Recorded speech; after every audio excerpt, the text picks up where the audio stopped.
안녕하세요 여러분. 네, 제가 잠깐 기도하고 오늘 말씀 증거하는 시간 갖겠습니다. 하나님 감사합니다. 하나님 오늘도 말씀의 주인 되신 주님 앞에 말씀을 전하는 자나 듣는 자나 함께 서 있습니다. 하나님 이 말씀의 주인 되신 주께서 친히 임하여 주시고 친히 함께하여 주셔서 하나님 말씀이 진짜 심령 가운데 우리 마음 가운데 진리될 수 있게 하여 주시며 하나님 그래서 그 진리가 우리의 마음 그릇에 담겨질 수 있게 하여 주시옵소서. 하나님 진리가 그 그릇에서 떠나가는 일이 없도록 하나님 우리 마음의 그릇에서 떠나가는 일이 없도록 하나님 우리의 삶을 인도하여 주시고 그 진리로 말미암아 하나님 우리 삶을 살아갈 때 하나님 그 진리의 길을 걷게 하여 주시며 하나님이 원하시는 그 말씀대로 하나님 순종하며 나아갈 수 있는 그 능력과 힘을 또 거기로부터 부여받을 수 있게 주님 역사해 주시고 도와주시기를 원합니다. 하나님 말씀을 증거하는 첫 시간입니다. 하나님 오늘도 방해가 있을 것입니다. 하나님 방해를 위해서 미리 준비한 자들입니다. 하나님 이 모든 것 가운데 그 모든 방해들이 무용지물이 되게 하여 주시며 오직 주의 말씀만이 온전히 증거되게 하여 주시고 하나님 말씀을 선포하는 저는 온전히 숨겨주시며 주님만이 증거될 수 있도록 주님 역사해 주시기를 원합니다. 하나님 주의 진리의 말씀만이 듣는 모든 사람의 마음에 새겨질 수 있게 하여 주시옵소서. 하나님 그것이 중요합니다. 하나님 그것이 각 사람의 삶을 살리는 것이며 각 사람의 삶을 살릴 뿐만 아니라 그 삶을 풍성하게 할 수 있는 하나님 그 비법이 되오니 하나님 주의 진리의 말씀이 그들의 마음판에 새겨지고 담겨질 수 있는 하나님 그러한 시간으로 하나님 이 시간을 사용하여 주시기를 참으로 원합니다. 하나님 주님 함께하여 주시며 저 또한 하나님 말씀에 집중하여 주의 말씀을 내 마음의 그릇에 담길 수 있는 담아낼 수 있는 그러한 시간이 될 수 있도록 주님 저에게도 축복하여 주시기를 원합니다. 감사하며 예수님의 이름으로 기도했습니다. 아멘. 네, 여러분 오늘도 제가 로마서 말씀을 들고 또 그 다음 본문이죠. 그렇죠? 네, 그 다음 본문인 로마서 8장 오늘은 35절입니다. 네, 35절 한 절을 본문으로 잡았고요. 그리고 오늘도 로마서 본론 세 번째 시간인데요. 계속적으로 소 제목으로는 그리스도를 통한 자녀들의 영화 벌써 13번째 시간을 갖게 되었습니다. 네, 그래서 로마서 8장 35절 오늘 본문을 제가 한번 봉독해 보는 시간 갖겠습니다. 네, 잘 경청해 들어주시기 바랍니다. 네, 35절입니다. 누가 우리를 그리스도의 사랑에서 끊으리요? 환난이나 곤고나 박해나 기근이나 적신이나 위험이나 칼이랴. 네, 이 말씀을 가지고 말씀을 증거하는 시간을 갖겠습니다. 제2차 세계대전 이야기입니다, 여러분. 제2차 세계대전 후 패전국 이탈리아의 시칠리아 섬에 산을 하나 두고 두 고아원이 이웃하고 있었다고 합니다. 예, 제2차 세계대전에 어떤 그 잔재가 남아 있었던 그런 시대죠, 그렇죠? 예, 이웃하고 있었다고 합니다. 예. 한 고아원은 연합군과 결연되어 있어서 시설도 굉장히 좋고 영양가가 아주 높은 영양가가 아주 있는 그런 음식도 충분히 이제 섭취할 수 있었지만 또 다른 고아원은 비바람도 제대로 가리지 못할 뿐만 아니라 시설도 굉장히 낙후되어 있었던 거죠. 뿐만 아니라 분유도 제대로 먹이지 못하는 아주 열악한 조건에 있는 그런 고아원이었다고 합니다. 아주 되게 대조적인 고아원 두 고아원이 한 산을 중심으로 양쪽에 있었던 거죠. 예. 그런데 참으로 이상한 일은 시설과 음식이 좋은 쪽의 어린이의 사망률이 건너편 고아원보다 60%나 높았다고 합니다. 예, 그 시설이 좋은 고아원이 오히려 고아의 사망률이 60%나 높았다는 거예요. 굉장히 높은 비율이죠. 그렇죠? 60%나 높았다는 것입니다. 이 같은 사실은 학자들의 관심을 끌기에 충분했겠죠. 그렇죠? 도대체 이런 일이 왜 일어나냐. 그래서 학자들의 관심을 끌었고 그 이유를 자세히 분석한 결과 아주 매우 중요한 사실을 발견하게 되었습니다. 전쟁 중에 세 아이를 잃고 실성한 40대 어머니가, 그러니까 전쟁 중에서 아들이 3명이 군입대를 다 한 것이고 여기서 이제 완전히 다 사망을 하게 된 거죠. 세 아들이. 그래서 실성한 40대 어머니가 어느 날 시설이 나쁜 쪽의 고아원을 찾아들었던 거예요. 이분이. 그리고 이 어머니가 그곳에 수용된 고아들을 모두 자기 자식으로 착각을 하고 번갈아 안아주고 닦아주고 안아주고 닦아주고 번갈아 안아주고 얼러주기를 수년간을 계속하고 있다는 사실을 이 학자들이 알게 된 거예요. 바로 이 사실에서 그 의문이 풀리게 된 것입니다. 이것이 계기가 되어 아이들은 환경이나 영양 이외에 그런 것 이외에 어머니의 품에서 배어나오는 따뜻한 김, 곧 사랑의 손길이 아이들의 성장이나 건강이나 생명에 불가결의 요인이라는 학설이 체계화될 수 있었던 거예요. 체계화될 수 있었습니다. 그래서 지금도 구미 쪽의 고아원에서는 사랑의 손길을 주는 대리모가 필수 불가결의 조건으로 아예 고아원을 설립할 때 이 대리모가 있어야 된다는 거예요. 필수 불가결의 조건으로 정착될 수 있게 된 것입니다. 제가 지금 말씀드린 내용은 학계에서 조사되어진 내용이지만 상당한 진리를 내포하는 조사 내용이라고 말씀드릴 수 있겠습니다. 사실 사랑만큼 인간의 생존 능력을 활성화시키고 높여주는 것은 없습니다. 사랑을 통해서 인간은 살아가야 할 무언의 이유를 얻게 되기도 하기 때문입니다. 사랑을 통해서 내가 왜 살아가야 할 이유가 있는가, 인간은 살아가야 할 그 무언의 이유를 얻게 되는 거예요. 거기서부터. 사랑으로부터 얻게 되는 생존 능력은 매우 강하게 어필되기 때문에 육체의 건강이나 성장에 있어서도 지대한 영향을 미칠 수밖에 없다는 것입니다. 이러한 사랑을 통해서 어린 아이들도 살아나지만 이러한 사랑을 주는 사람도 역시 사랑의 생명력으로 인해서 그 자신도 살아갈 수 있게 되는 이유를 또한 발견하게 되는 것이기도 합니다. 분명한 것은 아들 셋을 전쟁에서 한꺼번에 잃어버린 한 어머니도 이 사랑의 일들을 통해서 그녀 역시 많은 치유와 회복이 있었을 것임도 우리는 분명하게 알게 됩니다. 언제나 그렇듯이 사랑은 주는 자와 받는 자를 모두 살립니다. 그러나 악은 주는 자와 받는 자를 모두 죽일 수도 있습니다. 특별히 악을 주는 자는 죽습니다.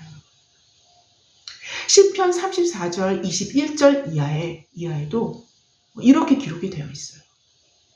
악인이 죄송합니다. 잘못 읽었습니다. 여러분. 악인을 죽일 것이라. 악인은 다르게 죽는 것이 아닙니다. 그 악이, 자기가 품고 있었던 그 악이 원인이 되어 그 악이 악인을 죽입니다. 악이 악인을 죽일 것이라. 의인을 미워하는 자는 벌을 받으리로다. 라는 말씀이 시편 34편 21절에 나오기도 하는데요. 악은 악인을 죽일 수 있지만 악은 의인을 죽일 수는 없는데 그 이유는 하나님의 보호가 그의 방패가 되기 때문인 것입니다. 여하튼 사랑은 인간의 생존 능력을 활성화하고 강하게 만드는 힘임은 분명합니다.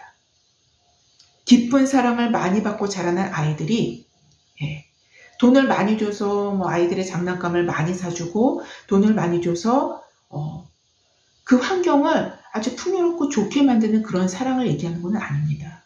이거는 방금 고아원 이야기에서도 우리는 적용을 할 수가 있어요.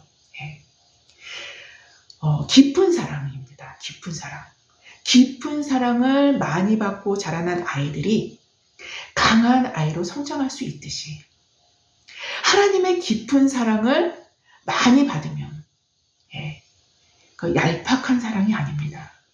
하나님의 깊은 십자가 사랑을 많이 받고 사랑을 많이 받으면 어떠한 어려움도 그 내면에서 바르게 해석하고 넘길 수 있는 마음의 힘을 공급받게 되는 것입니다. 이것을 한마디로 표현한다면 인간을 강하게 만드는 것은 하나님의 사랑으로 도우시는 성령의 능력인 것입니다. 굉장히 사람을 강하게 만듭니다. 이러한 도우심은 인간으로 하여금 환난에서도 살아남게 하며 이러한 도우심은 인간으로 하여금 곤고에서도 하늘을 향할 수 있는 그런 마음의 여유를 품을 수 있게 하는 것입니다. 이러한 도우심은 인간으로 하여금 박해에서도 평안을 누릴 수 있게 하는 것입니다. 오늘 본문은 이렇게 기록합니다. 누가 우리를 그리스도의 사랑에서 끊으리요? 환난이나 곤고나 박해나 기근이나 적신이나 위험이나 칼이랴. 이게 오늘 본문입니다. 그리스도의 사랑을 믿는 믿음은 우리로 환난이나 곤고나 박해나 기근이나 적신이나 위험이나 칼에서조차도 우리의 생존 능력을 강화시키며 결코 절망으로 이끌 수 없게 하는 강력한 힘을 제공합니다. 여러분, 굉장히 묘한 것은요, 환난의 상황, 곤고의 정황, 박해의 상황, 기근이나 적신이나 위험이나 칼의 정황들이요, 이 정황 가운데 굉장히 깊은 하나님의 사랑을 우리는 깨달을 수 있게 됩니다. 이거는 우리가 노력하고 힘을 다해서 그거를 깨달으려고 애써서 깨달아지는 게 아니고요. 그러한 깨달음이 임합니다. 이러한 정황에서. 이게 놀라운 비밀이죠. 뿐만 아니라 그리스도의 사랑, 즉 바로 이것은 실제로 환난이나 곤고나 박해나 기근이나 적신이나 위험이나 칼에서 그래서 우리를 넉넉히 이기게 하는 아주 매우 현실적인 힘을 제공받을 수 있게 한다는 것입니다. 이거는 현실적인 힘이에요. 개념이나 사고나 우리 머리 안에 있는 개념적인 사고가 아닙니다. 현실적으로 현실적이면서 실제적인 힘을 제공받는 거예요. 바로 이런 이유에서 아들의 형상을 본받기 위해 십자가의 도상에 자신의 실존을 두는 자들에게는 십자가의 도상에 자기의 실존을 두는 자들에게는 그 도상의 초기에 혹은 가장 어려운 고비고비마다 그리스도의 사랑을 매우 뚜렷하게 경험하는 시간을 은혜로 얻을 수 있게 되는 것입니다. 이 은혜의 시간은 그리스도의 사랑을 깊이 인식할 수 있는 어떤 사건이나 체험을 통해서 우리의 영혼의 그 사랑을 각인시키는 시간을 갖게 하시기도 하십니다. 교리적이고 이론적인 듯 싶었던 그 말씀들이 매우 교리적이어서 딱딱하고 뭔가 이렇게 마음에 탁 정확하게 부딪히지 않지만 그냥 그런가 보다 라고 생각했었던 그런 교리적이고 이론적인 듯 싶었던 말씀들이 살아서 입체적으로 살아나는 거예요. 살아서 우리의 실존의 경험론적으로 깨닫게 되므로 자연스럽게 믿음으로 정착되어지는 시기이기도 한다는 것입니다. 바로 이런 정황들이.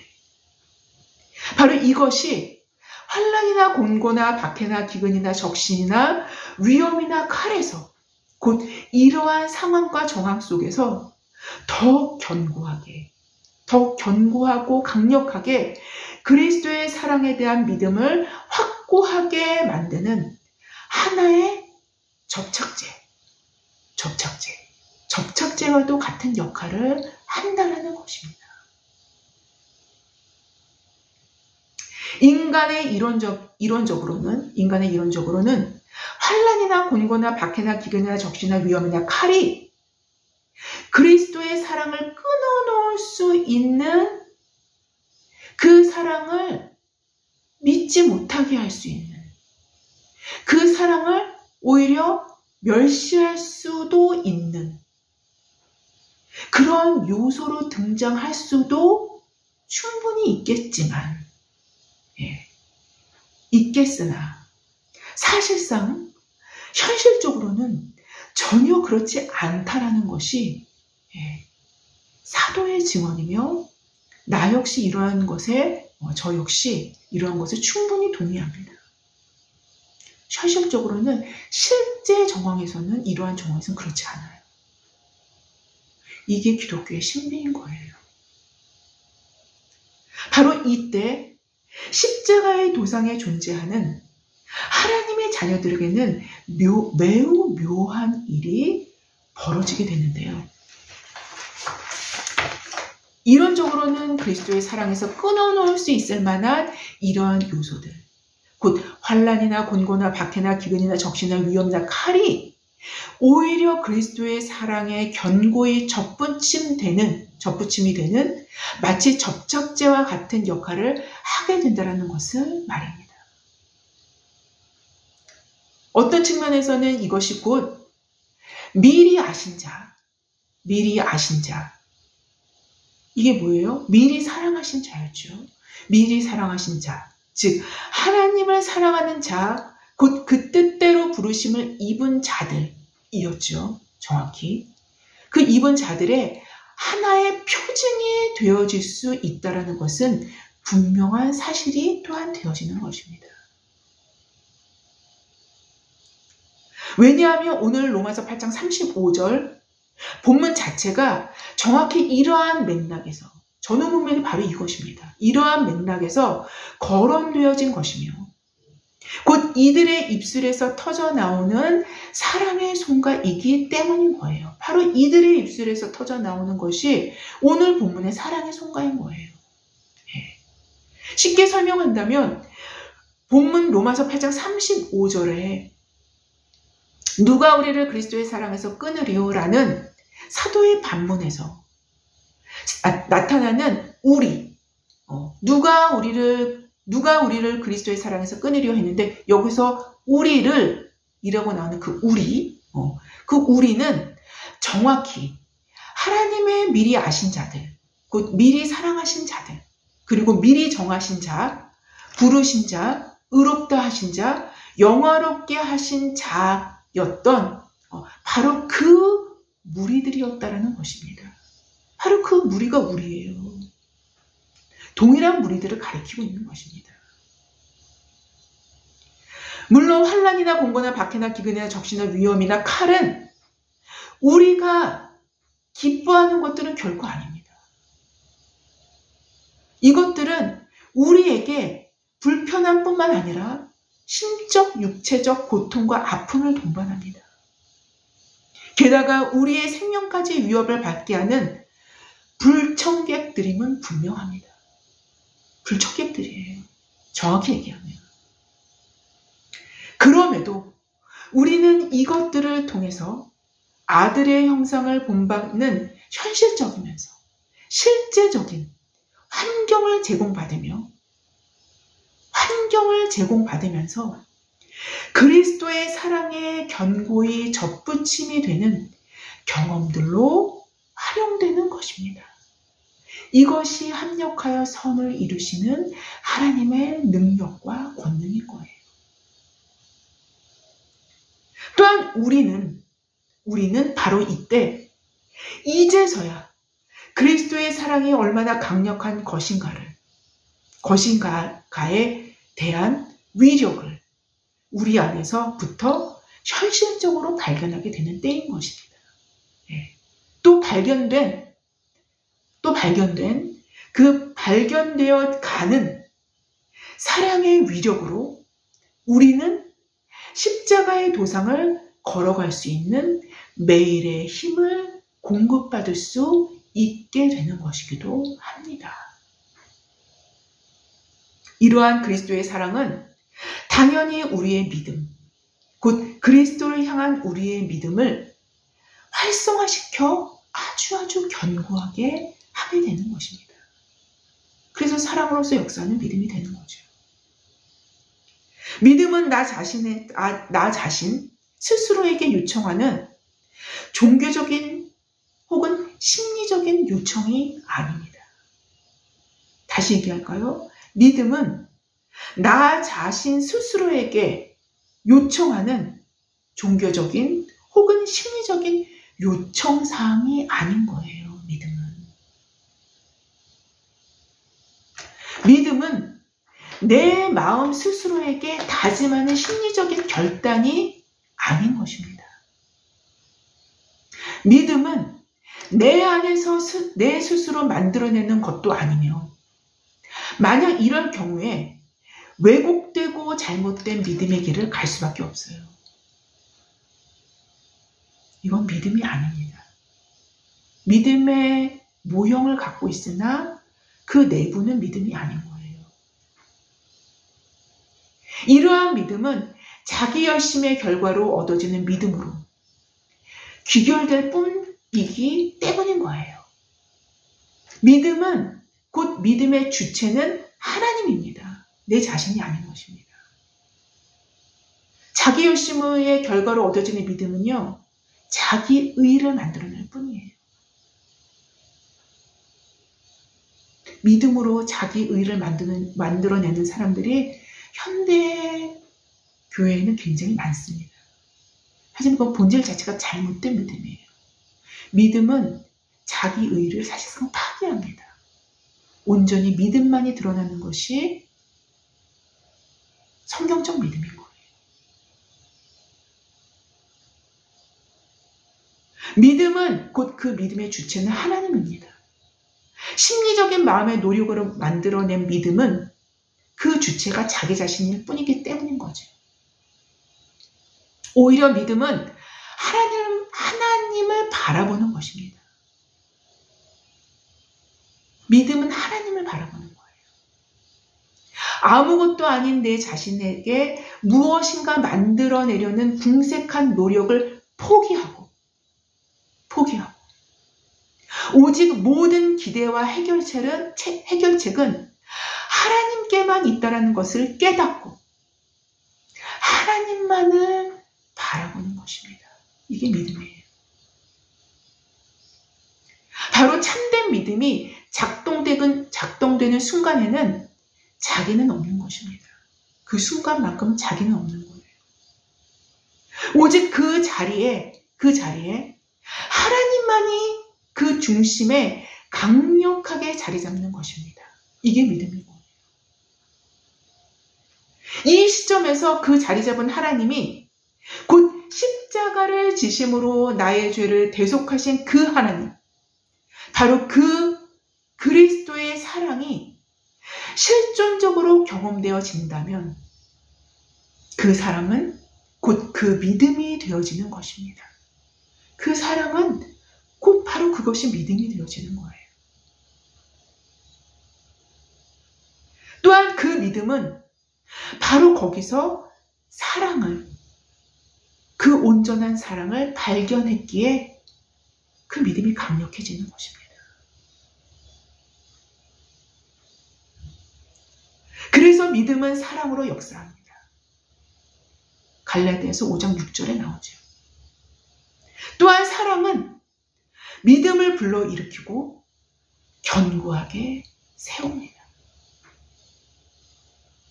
바로 이런 이유에서 오늘 본문인 로마서 8장 35절은 그리스도의 사랑으로 활력을 얻은 믿음이, 바로 그 믿음이 사랑을 노래하고 있는 것으로 우리는 정확하게 볼 수 있을 것입니다.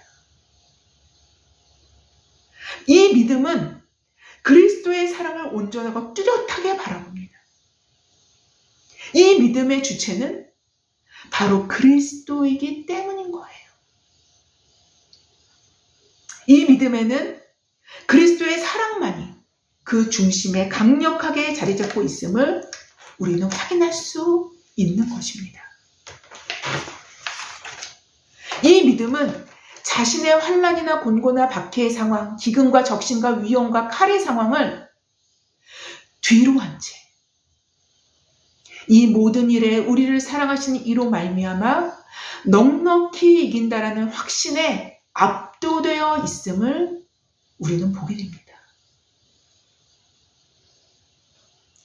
자신을 잃어버린다라는 것은 자신을 넘어 자신 안에 갇히지 않은 채, 그러니까 자신을 넘은 거죠. 자신 안에 갇히지 않은 채 하나님의 어떠하심을 뚜렷이 볼 수 있게 한다라는 의미를 갖는다라는 것을 다시 한번 짚고 넘어갑니다.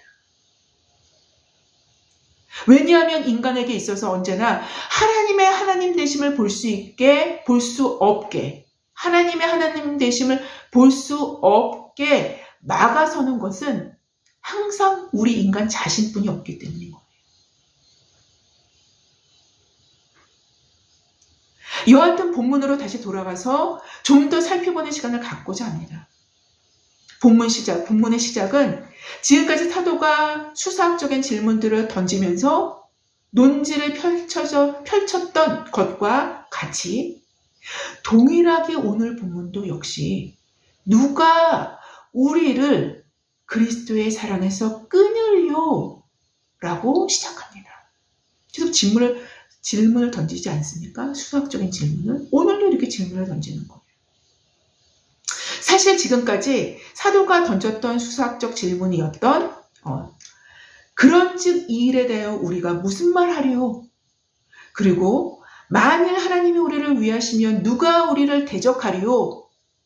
등의 31절 질문들과 어찌 그 아들과 함께 모든 것을 우리에게 주시지 아니하시겠느냐의 32절 질문과 누가 능히 하나님께서 택하신 자들을 고발하리요? 의롭다 하신 이는 하나님이시니 누가 정죄하리요? 예, 33절, 34절의 질문들. 이 모든 질문의 내용들은 사실상 오늘 본문에서 나타나는 누가 우리를 그리스도의 사랑에서 끊으리요? 라는 질문에 모두 포함되는데, 합산돼서 모두 포함되는데, 응집되는데, 그 강도와 크기가 증폭되어 표현되어지고 있음을 우리는 또한 보게 됩니다. 문맥상에서 본다면 아들의 형상을 본받기 위하여 예정하심을 입어 십자가의 길을 가고 있는 바로 우리들을 그리스도의 사랑에서 끊을 수 있는 방법은 결단코 없다. 라는 것이 사도가 지금까지 말씀하시고 계신 요지이며 핵심인 거예요. 이게 요지입니다. 그리스도의 사랑이 끊어져 보일 수 있는 환난이나 곤고나 박해나 기근이나 적신이나 위험이나 칼이 오히려 그리스도의 사랑에 더 깊이 밀착되는 접착제 역할을 할 뿐이라는 것입니다. 그렇다면 오늘 로마서 8장 35절에 나타난 7가지의 용어들을 간단하게 한번 살펴보는 시간을 갖겠습니다. 여러분, 첫째는 뭐가 나왔죠? 환난입니다. 환난으로 번역된 헬라어 들립시스는 대개 외부로부터 닥치는 고난과 고통 따위를 의미합니다. 네. 여러분, 주님은 자신의 형상을 본받기 위해 자신을 따르는 자들에게 자신도 지셨던 십자가를 그들의 분량에 맞는 십자가로 나눠주시는 분이신데요.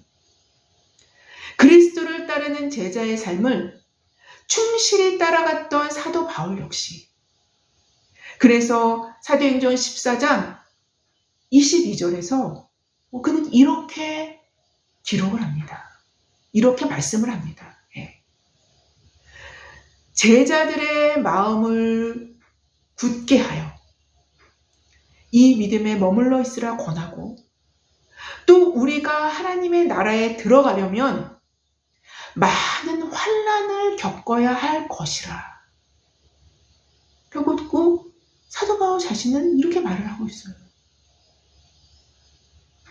하나님의 나라에 들어가려면 많은 환난을 겪어야 할 것이라 라고 조언을 하고 있는 거예요, 이 사도 바울이. 여러분, 이 말씀은 믿음으로 말미암아 구원을 얻는다라는 이신칭의와 반대되는 말씀이 결코 아닙니다. 결코 아니에요.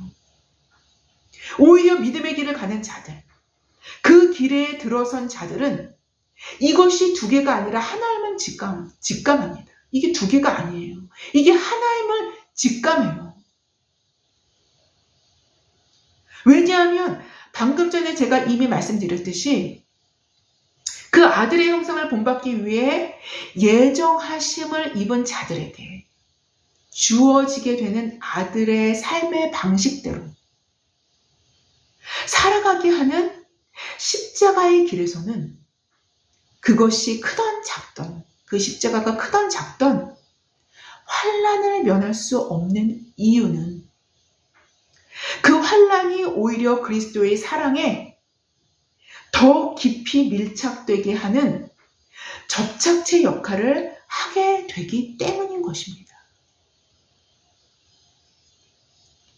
여기서 한 가지 덧붙이고 싶은 말은요.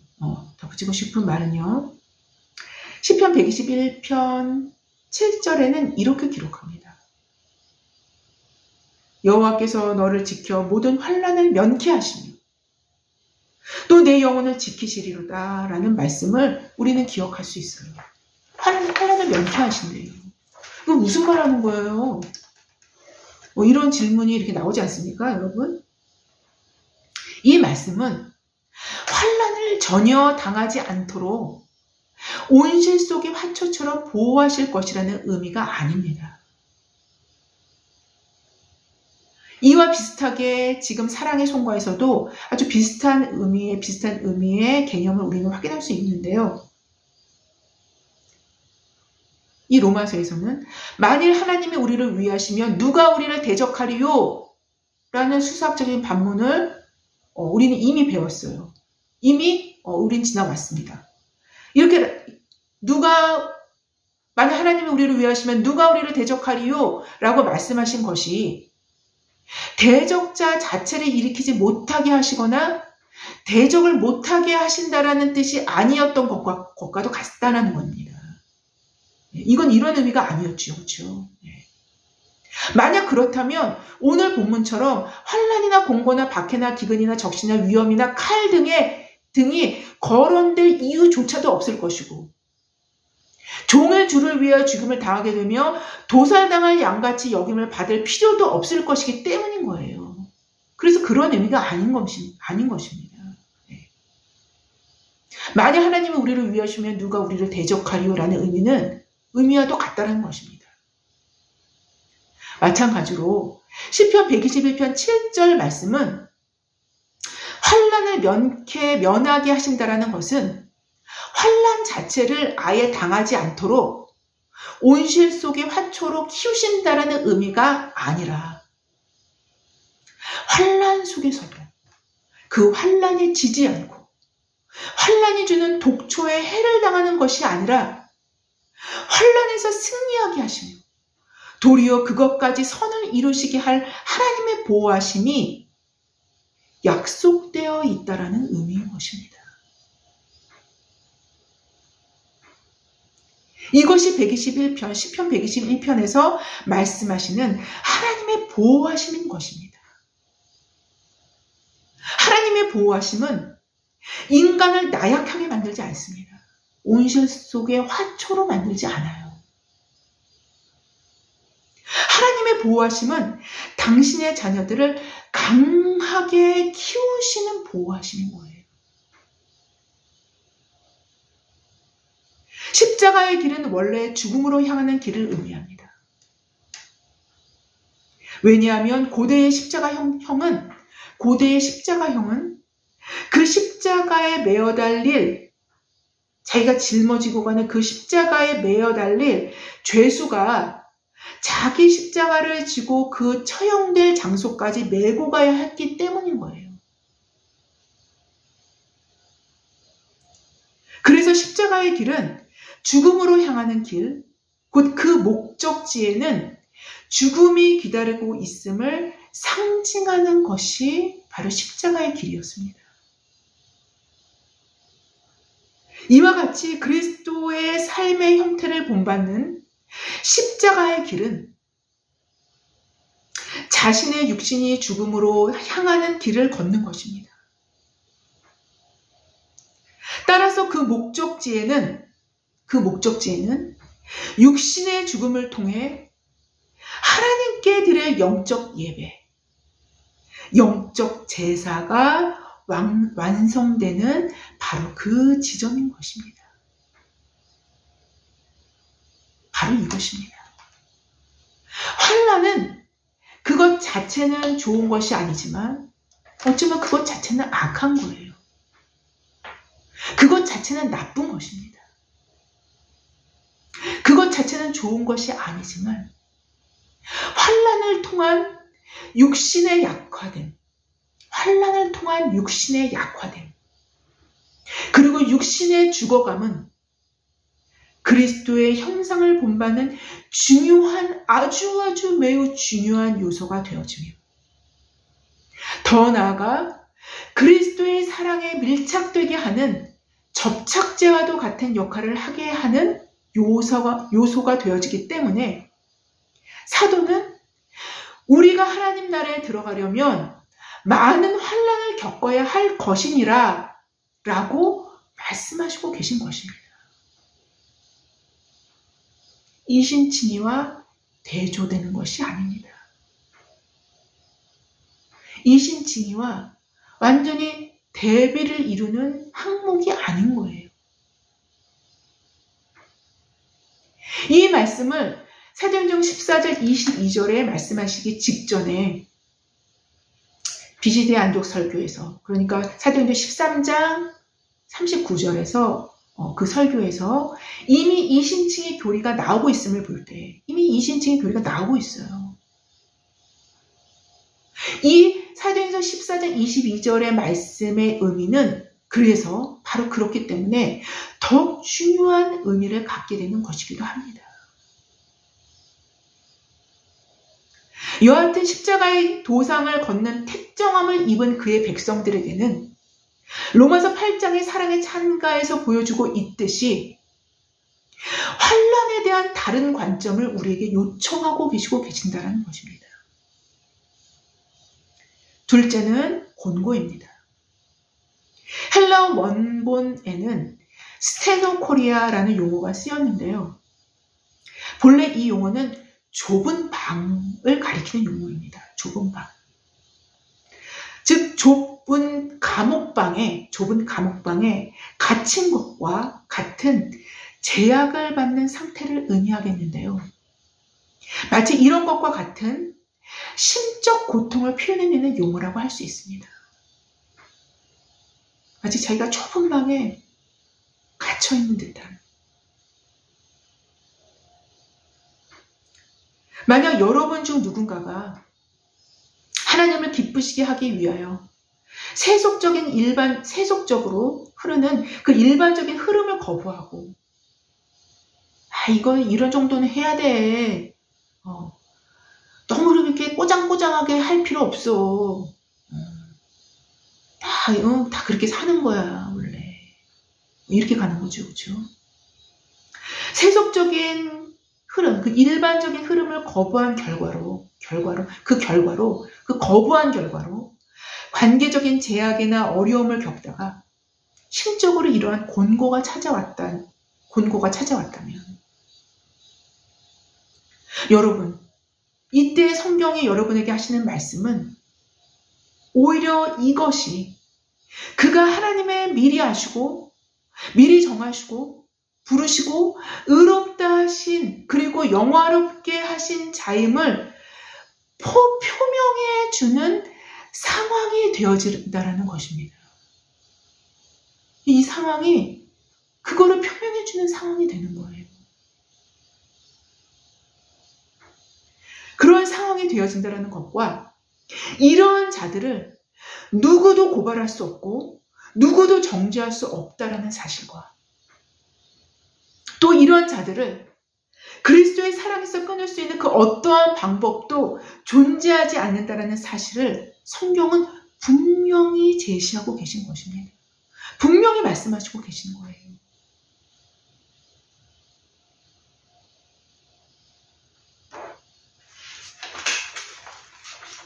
기억하십시오, 여러분.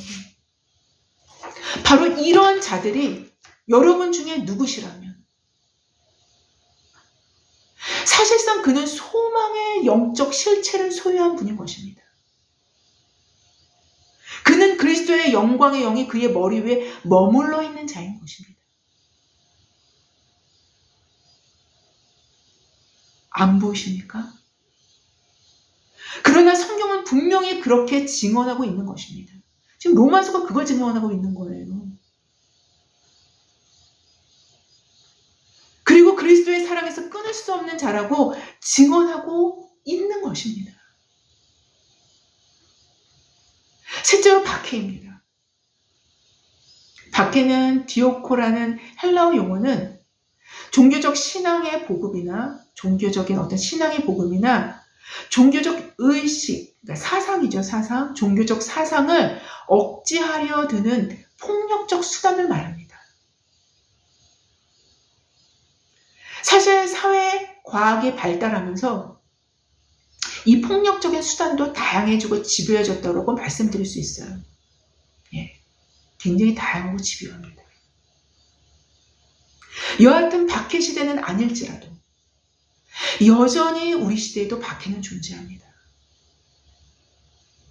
어쩌면 본문 35절을 이어가는 36절의 말씀을 바로 이런 박해받는 자들을 그대로 묘사하는 인용구절로 이어지지 않습니까? 박해는 무서운 것이지만 사실상 박해를 통하여 기독교는 뿌리를 내려왔습니다. 역사적으로. 이것이 역사적인 사실입니다. 아주 깊고 견고한 기독교적인 뿌리는요, 다 박해를 통해서 온 거예요. 제럴드 시저는 그의 책에서 이렇게 기록하고 있는데요. 박해와 고난과 죽음은 기독교 메시지의 핵심을 차지한다. 그리고 이어서 또 더 가면 순교의 의미를 파악하지 못하면 기독교 영성이 무엇이며 그 독특성이 무엇인지를 얘기하는 거죠. 예. 기독교 영성을 결코 이해하지 못할 것이다. 라고 그는 단언합니다. 이러한 의미에서 생각한다라면 박해와 고난이 없는 현대 기독교에서 참된 기독교 영성을 이해하기란 결코 쉽지 않다라는 의미이며 기독교의 깊은 영성은 바로 이런 것들과 아주 긴밀하게 연결되어 있다는 것입니다. 이것이 오늘 본문인 로마서 8장 35절이 보여주고 있는 명백한 사실인 거예요. 넷째는 기근인데요. 양식이 없어 굶주림에 처하는 상태를 가리킵니다. 네. 다섯째는 적신입니다. 제가 빨리빨리 나가겠습니다. 너무 서로 길어져서. 다섯째는 적신입니다. 이에 대한 헬라어 용어는 그노테스로 쓰였는데 벌거벗음이란 의미로 입을 옷이 변변치 못한 즉 헐벗음과 궁핍함을 나타냅니다. 그러니까 양식이 없는 굶주림과 그다음 헐벗음과 궁핍을 나타냅니다. 이런 기근과 적신은 모두. 여섯째는 위험, 일곱째는 칼입니다. 이 두 가지 모두 신변의 현실적인 위협을 당하는 상태를 나타냅니다. 이건 역시 핍박과 연결이 될 수 있죠. 그렇죠? 과거에 있어 왔던 그런 핍박들. 이 모든 상황들조차도 우리를 그리스도의 사랑에서 끊을 수 없음을 사도는 증언합니다. 사도는 증언합니다. 성경은 역설로 가득한데요. 그 역설 중에 하나는 환난이나 곤고나 박해나 기근이나 적신이나 위험이나 칼이 없을 때 그리스도의 사랑을 깨닫는 것이라기보다 오히려 환난 중에 곤고와 박해 중에 기근이나 적신이나 위험이나 칼의 위협 중에 그리스도의 사랑에 더 깊이 밀착될 수 있게 됨을 오늘 본문은 증언하고 계신 것입니다. 그리고 바로 이런 이유에서 환난이나 곤고나 박해나 기근이나 적신이나 위험이나 칼의 위협 가운데서 그리스도로 인하여 더 강해질 수 있는 것이고 또한 그래서 이 모든 상황에서 인내할 수 있는 것이며 지속적으로 그리스도의 형상을 본받을 수 있는 힘을 계속적으로 받아 누릴 수 있게 되어진다라는 것입니다. 전쟁 중에 3명의 아들을 잃은 어머니의 사랑을 받은 고아원 아이들이 잘 먹고 잘 입은 고아원 아이들보다 월등한 생존 능력을 보였던 것과도 같이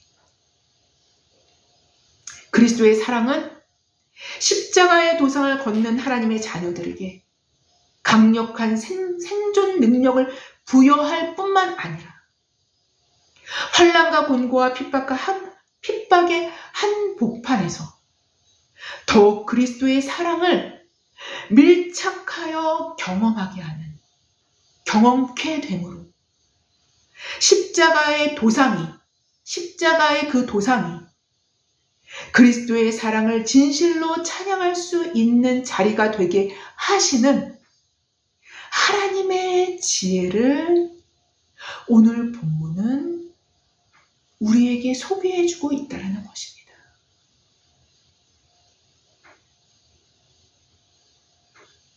여러분, 십자가의 도상이 아닌 곳에서 그리스도의 깊은 사랑을 발견하시길 원하십니까? 물론 성령의 역사하심으로 은혜로 발견할 수도 있습니다. 그러나 성령의 의도 역시 십자가의 도상에서 아들의 형상을 본받는 어떠한 곳으로 인도되어지길 원하시기 때문에 그 목적 때문에 성령에 의해서 은혜로 주어질 수 있는 거예요. 이 목적을 위해서. 그렇지 않은 정황에서도. 그렇기 때문에 이러한 성령의 역사하심도 반드시 십자가로 우리를 이끕니다. 반드시 이끌어요. 반드시 이끕니다. 만약 십자가의 길을 원치 않으려 들 때, 그 길을 거부하려 들 때 조금씩 그 사랑은 왜곡되고 변색돼요. 우리 안에서 스스로 왜곡되고 변색되는 거죠. 왜곡되고 변색돼요. 그리스도를 육신대로 아는 것에서 멈출 수밖에 없게 만들 수 있다는 것입니다. 여러분, 이건 굉장히 중요한 말입니다.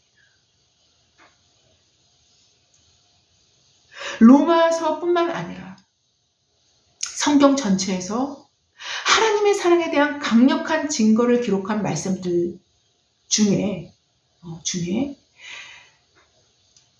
대표적인 말씀이 제가 볼 때는 아주 강력하게 쓴 말씀을 얘기해요. 하나님의 사랑을 노래하는 것들이, 하나님의 사랑을 나타내는 그런 구절들이 종종 나옵니다. 종종 나와요.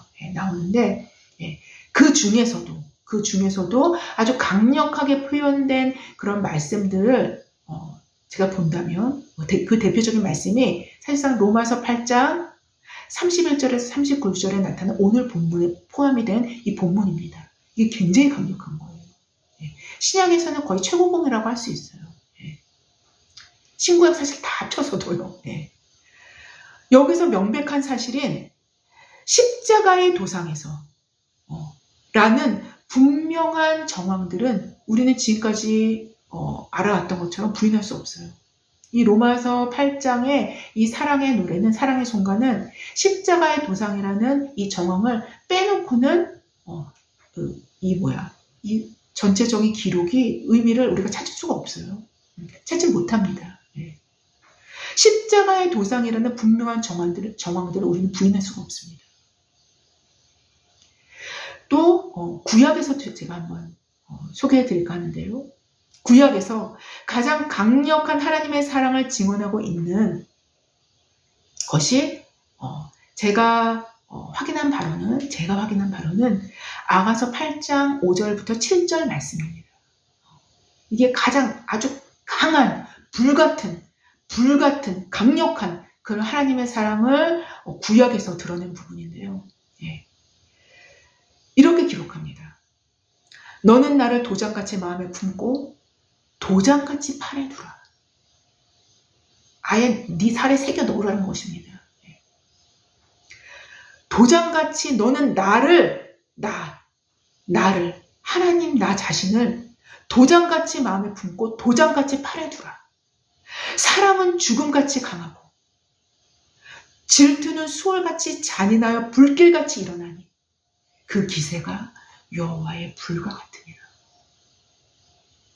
많은 물도 이 사랑을 끄지 못하겠고 홍수라도 삼키지 못하나니 사람이 그 온 가산을 다 주고 사랑과 바꾸려 할지라도 오히려 멸시를 받으리라. 이 정도로 하나님의 사랑을 강력하게 표현해냅니다. 바로 이 말씀을 주시는, 그러니까 이 말씀을 받는 자를 상징적으로 표현한 말씀이 바로 아가서 바로 윗구절에 나오는데요. 곧 이렇게 기록하죠. 그의 사랑하는 자를 의지하고 거친 들에서 올라오는 여자라고 기록합니다. 그의 사랑하는 자를 의지하고 거친 들에서 올라오는 여자한테 하는 말씀이 바로 이 말씀이었어요. 너는 나를 도장같이 마음을 품고 도장같이 팔에 두라. 사랑은 죽음같이 강하고 질투는 술같이 잔인하여 불같이 일어나니 그 기세가 여호와의 불과 같으니라. 많은 물도 이 사랑을 끄지 못하겠고 홍수라도 삼키지 못하나니 사람이 그 온 가산을 다 주고 이 사랑과 바꾸려 할지라도 오히려 멸시를 받으리라 라는 이 말씀을 이 말씀을 받는 여자가 바로 이 여자인 거예요. 그 사랑하는 자를 의지하고 거친 들에서 올라오는 여자라고 기록합니다. 그리고 많은 물, 홍수는 곧 환난과 고난을 의미합니다. 그리고 거친 들도 고난을 의미하죠. 이러보건대 구약이든 신약이든 하나님의 강력한 사랑을 표현하시는 정황은 거의 대부분 환난, 곧 십자가의 도상에서 주어지고 있음을 우리는 확인하게 됩니다. 여러분, 그래서 제가 전에 소개해드린 루터의 글에서 루터가 이렇게 기록한 거예요. 그러한 사랑은 항상 십자가 및 환난과 결합되어 있다. 루터가 정확하게 본 것입니다.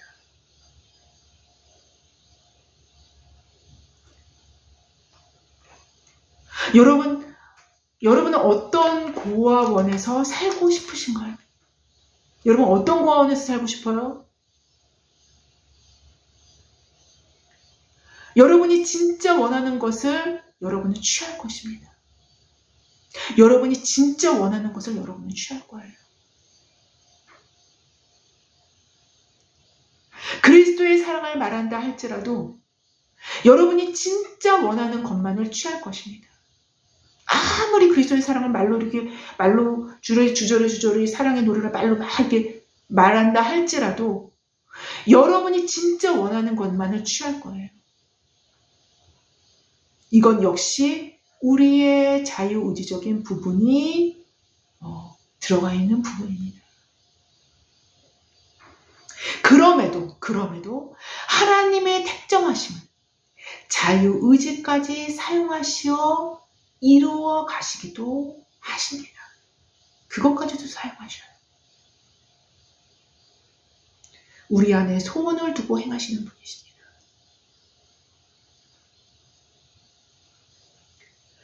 아무쪼록 사도가 오늘 본문에서 누가 우리를 그리스도의 사랑에서 끊으리요?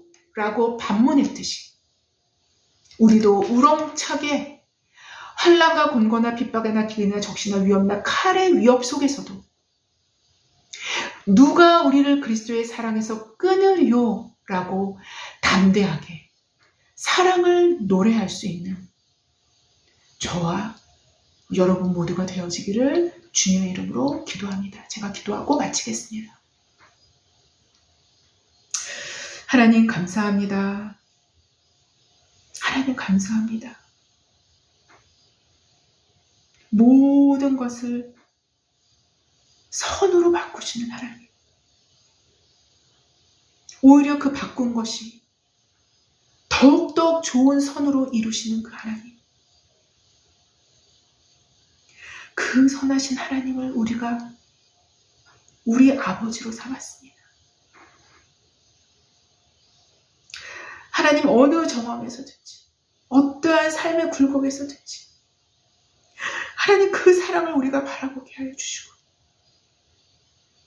그 지혜를 그 거친 들의 한복판에서 찬양하며 노래할 수 있게 하여 주시옵소서. 그 사랑을 그 거친 들의 한복판에서 그 사랑을 노래하는 우리 모두가 되게 하여 주시옵소서. 그래서 깊은 데로 나아가는 우리 모두가 되게 하여 주시옵소서. 감사하며 예수님의 이름으로 기도했습니다. 아멘. 감사합니다.